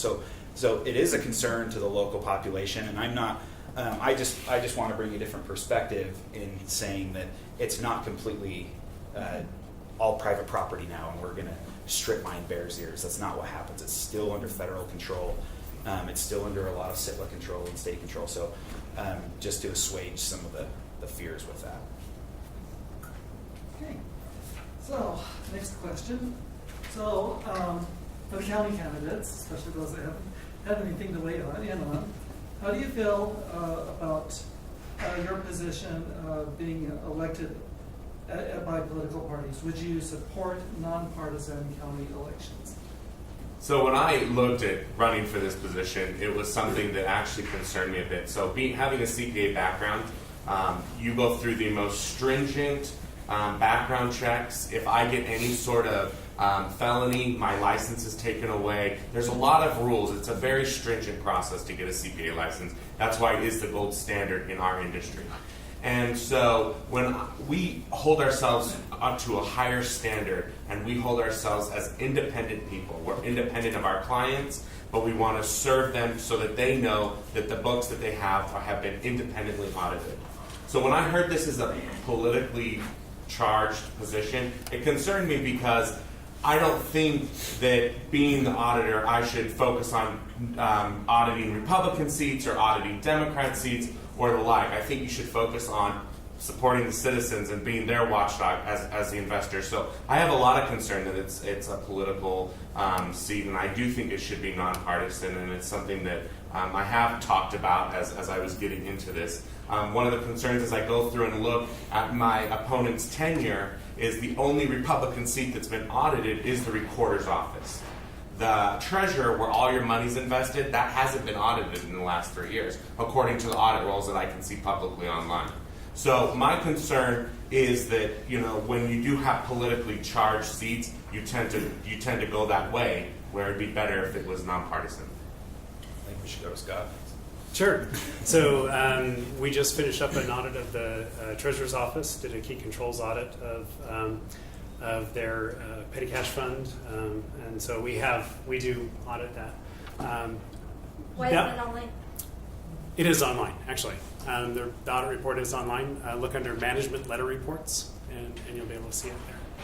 So can I jump in? Sure. Because my office was audited right before I took over, and it was a dang good thing, right? Because when I took office, we met with Scott and went through all of the recommendations from his office so we could change for the better. That was a very, very good thing. But we're talking about two different types of things: a lot of financial audits and a lot of performance audits. And when we talked about the recorder's audit and the clerk's audit, those were directed by the county council. So they had to give him direction of what to audit. The financial part, and correct me if I'm wrong, the financial controls, things like that, he can audit those whenever he wants to, and he does. So, and keep in mind that when the recorder's office was audited, it was a Republican office. So, right? So a Republican auditing a Republican, it's very common. I'll just follow up on that. I was sworn into office. I just took my oath of office and came out the doors of the county council chambers, and a reporter shoved a microphone in my face and asked me that very question. So, Scott, you're a Republican. How are you going to represent the Democrats in Salt Lake County? And I told her, it's once I'm elected, and Sheriff Rivera kind of alluded to this, once I'm elected, I represent all the citizens of Salt Lake County. I don't care if you're Republican, Democrat. I have a job to do, and you elected me to do a job. And I take the duties of the office very, very, very seriously. I raised my right hand and took an oath that I would protect and defend the Constitution of the state of Utah and represent you, the citizens. So it is, each year we prepare an audit plan and go through the various types of audits, whether they're performance audits or financial or compliance in nature, and execute that audit plan to the best of our ability. We have a small audit staff, so we're not always able to get to all of the audits that we want to get to in a year. But I can assure you that we do audit all the county agencies, all the county departments on a regular basis, and to provide that assurance for you, the taxpayers of Salt Lake County. So. I've been kind of quiet lately. Yeah. So there's a couple of different ways that it could go if it wasn't elected on a partisan level. It would look somewhat similar to the way school board elections are, where you just have a board of candidates and you would just choose a candidate that way. But in a lot of other jurisdictions, the way that we see that something like this goes is that those positions really don't turn out to be elected that way. They end up being appointed positions. So who's going to appoint them? Somebody from a political party. So we could look at it right now, and we have a county mayor who is a Democrat, and it would, if he was the one that was appointing these positions, you would end up with all of them being that way. I do know of some clerks and election officials in other states where they appoint them one from each political party. So you have two. And my understanding is nothing gets done when that's the case. So it's definitely something that would take a lot of work. It would need a lot of research done on it before we would be ready to move that direction. Yes, Ms. Green. So I am currently on the state school board, and we have a pending lawsuit whether we are going to take school board and make them, state school boards, and make them political. As a teacher, just like Sheriff Rivera said, we are hired to do a job. We are hired to follow the law. We are hired to do what we're told. We're not, as a teacher, you don't ever walk in and just say, this is what I believe, this is what I think. You're supposed to teach exactly what's told to be taught. Now, sometimes you go on little bird walks every now and again, and you try to keep them as nonpartisan as you possibly can. This is a struggle because we are upset that people are so partisan, yet we feel the need to sue to get R's and D's next to everybody's name. If we all became independents, would that make our government better? So if we can't legislate it and we can't pass a law towards it, we personally and everyone in this room, we cannot look to those R's and D's. We can look to people that are best qualified for their jobs. And that would be something that I would like to see, but you know, that's not always a possibility.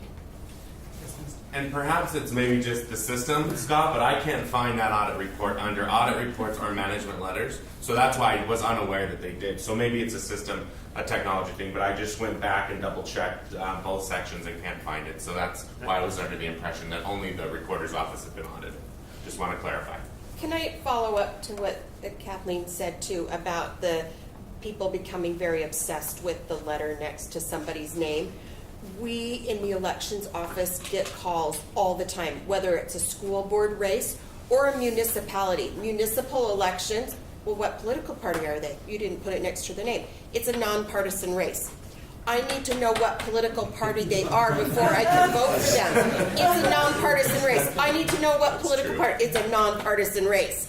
And we tell them, you have to call the candidate to get that information because it's not supposed to be on the ballot. We can't put that on the ballot. We don't disclose that information. You can call the candidate and ask them what they're. Let's explain some of the phone calls. Yes, Ms. Zimmer. I just wanted to add Utah data points and the analysis of voting patterns in the 2018 Utah legislature. They have the Republicans, the Democrats, and then Brian Zender was identified as the bridge legislator, was right in the middle of both. So I just wanted to add that. Okay. He believes in nonpartisan, non-tribal. Okay. So just to add one quick thing, the parties are a vehicle to nominate someone to run, right? It helps you identify with a political party and with a person. That vehicle, we start running in about February. We start running that race and we start meeting with voters and using that vehicle to kind of thin the herd. Is that a terrible thing to say? Right? So, and then you pick each party takes their next two, right? So that you've been running since February and now go until November. If they're nonpartisan, you just do the November part. No. Or if they have a primary, you need to only take the top two, which in my opinion, you don't know if you're not invested in the race.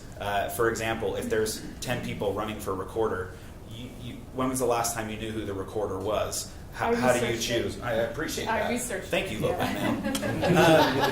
And so, but keep in mind, the reason that these offices are elected, especially on the tax side where you have the assessor, recorder, auditor, treasurer, surveyor, these are the people that can take your house for non-payment of taxes. I mean, if you were in dire straits with the county and you were about to lose your house to tax sale, don't you take comfort in knowing that there are 5 elected officials in the tax offices that you can go to and complain that will listen to you because you are a voter? Doesn't it help that there you have county council members and a mayor that are elected? The more people you have elected to represent you, the more people that are accountable to you. And I think that's very important. And I agree with that. That's why I think but I think nonpartisan in certain positions would be beneficial. I think it just lends itself to a more open mind and a more independent way, especially in the auditor's office. Again, I just think it seems counterintuitive to be the watchdog for the citizens, yet have a political party affiliation. And in fact, I bet Scott and I probably align more politically than we're different. But because I have Dem next to my name, I'm seen in a different light where, I think people should evaluate us based on our qualifications and our background and what we've done. And that's what I think would be more important in this sort of position. Probably in the recorder's office would be similar, I would assume, right? I have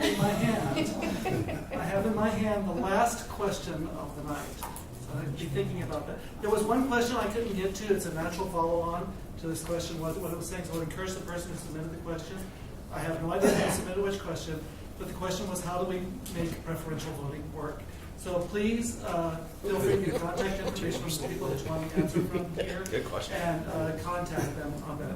So, so this last question, and we're going to start with Ms. Mitchell, and we're just going to go from stage right to stage left for those of you that know a little bit of theater. The question is, how has your life experience prepared you to serve in the office you are seeking? And how would you apply your life experiences or expertise in this office? That's a great question. So, like I said earlier, I started out as a temporary employee. I had a good friend and neighbor who said, hey, we need a little bit of help. It was 1998, and they needed some help in the lieutenant governor's office for the elections, the midterm elections in 98. And I said, oh, sure, I'll come do that, no problem. And then they offered me a job, and I just kept moving up the chain. And so it kind of just sucks you in, and it's exciting.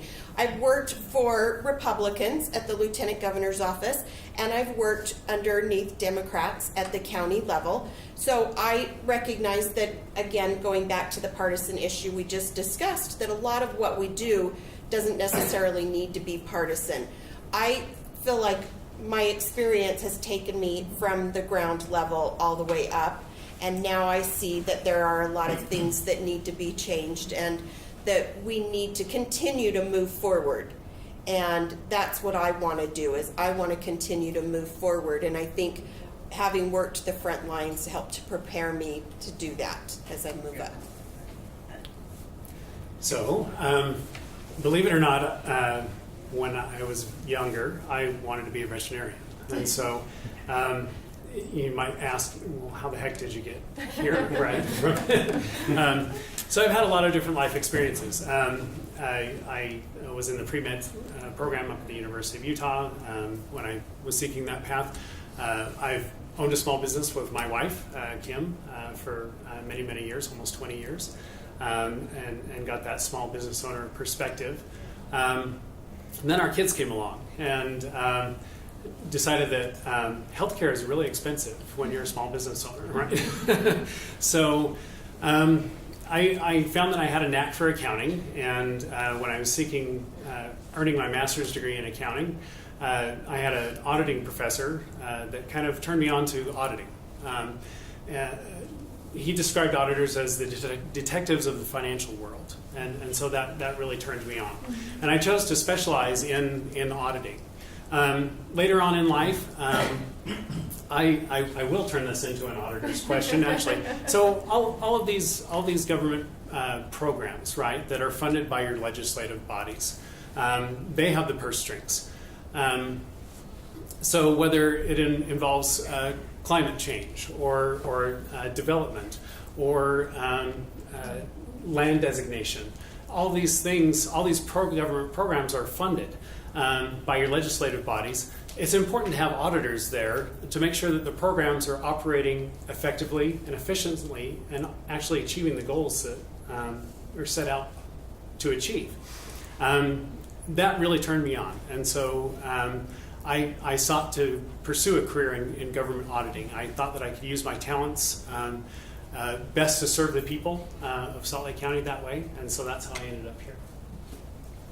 This is a really good question, and I've touched on it briefly, where my experience working with the county before, I was a senior policy advisor to the county council and was able to advise them on a wide range of issues. And part of that was the budget, and we would scour the $1.2 billion Salt Lake County budget line by line. And going through every single office and seeing their issues and their challenges, I got to see the recorder's office at the start of the administration's downfall and the cover-up of Mr. Ott's illness. We were very involved, and we were trying to figure out ways where we could solve it from a legislative perspective. And then I became a legislator, and we still worked on that issue of how we could solve these problems. And so they never went away from me. And then I also worked for a technology company, and you would be astounded at the amount of technology that's involved in the recorder's office with GIS and parcel identifications and drawing your boundary lines. And I had now a background in technology and getting government services online. So when this all came to a boiling point, came to a head, it was really interesting how I was kind of led to the recorder's office, because those acquaintances and relationships that I had built at the county and with those offices had come back to me now to ask that I run for the office. And so it's kind of a similar experience, how we kind of just worked our way into those positions without even really knowing it. So my parents were very, very stable people, and I maximized on that stability while I was a child. And they got me all the way through college, and I thank them. My mom worked at the university. I had a free education, so I came out of school without debt.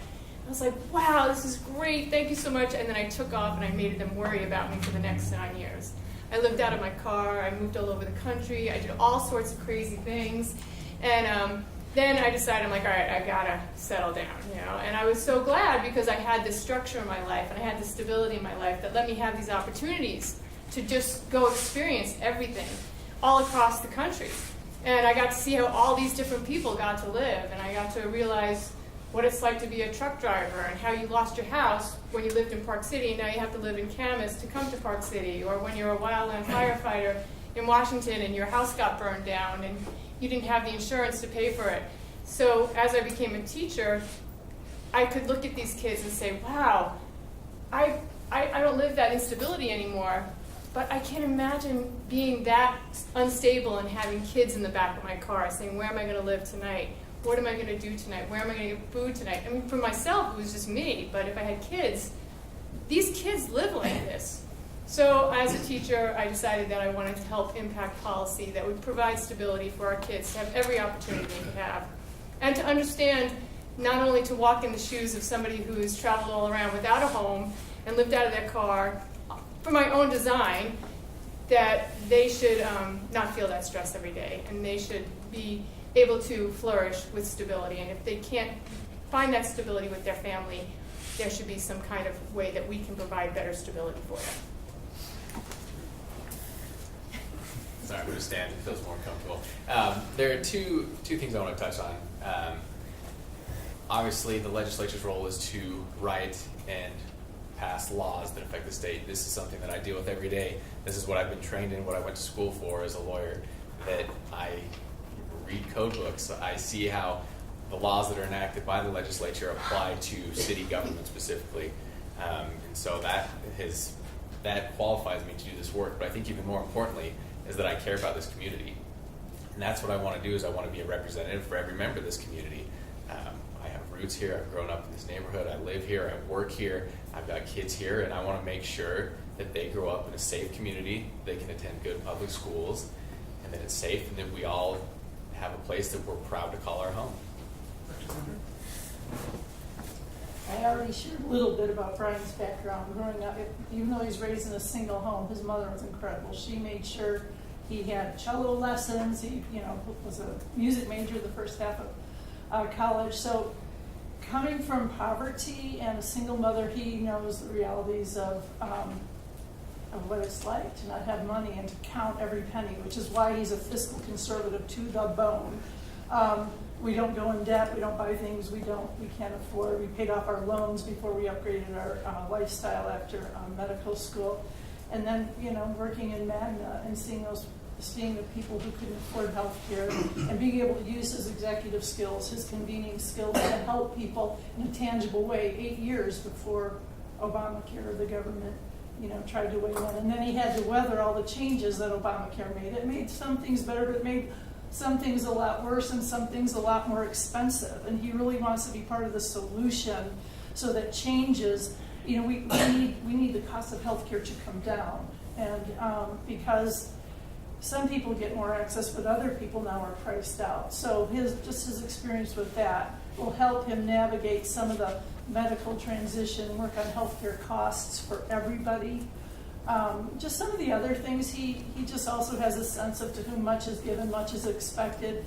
Before he was asked to run for the Senate, he and I have been to India, Kenya, Zimbabwe, Ethiopia doing humanitarian work, and our plan as we cut back from working was to go do more of that. And so he is like taking an 80% pay cut and just working to represent and use his skills for Utah, but if the people of Senate 8 have another plan, we're off to Africa. So anyway, he values education, he values helping people who don't have, and whether we do it here, there's plenty of places in the world that need to be made better, so he just is a servant.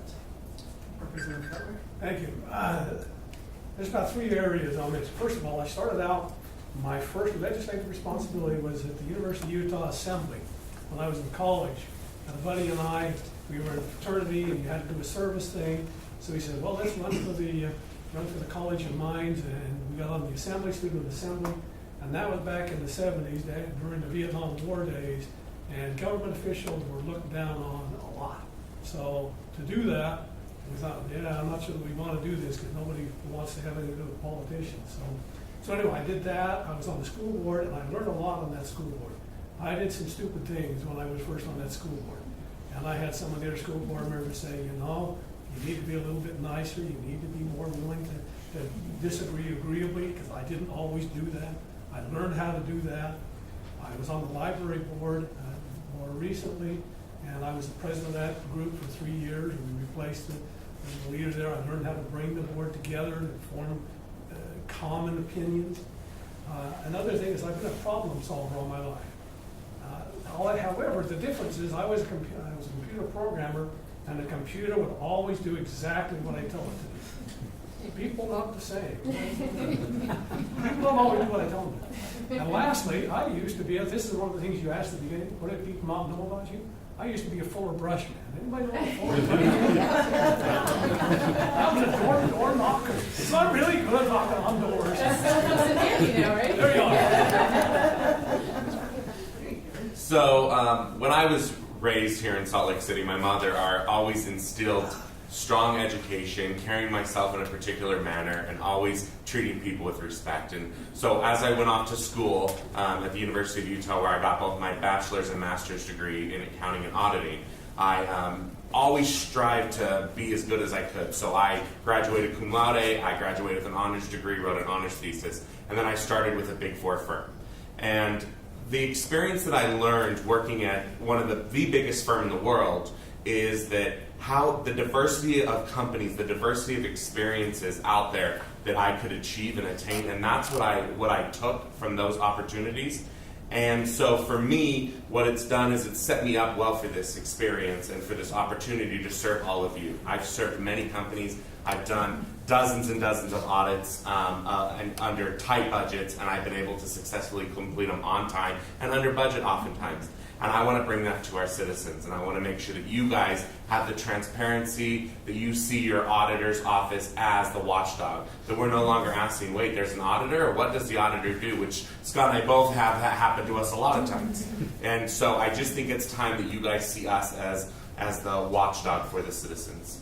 So, thank you. So, in closing, I want you to be very proud of these folks that are up here. It takes a lot of courage.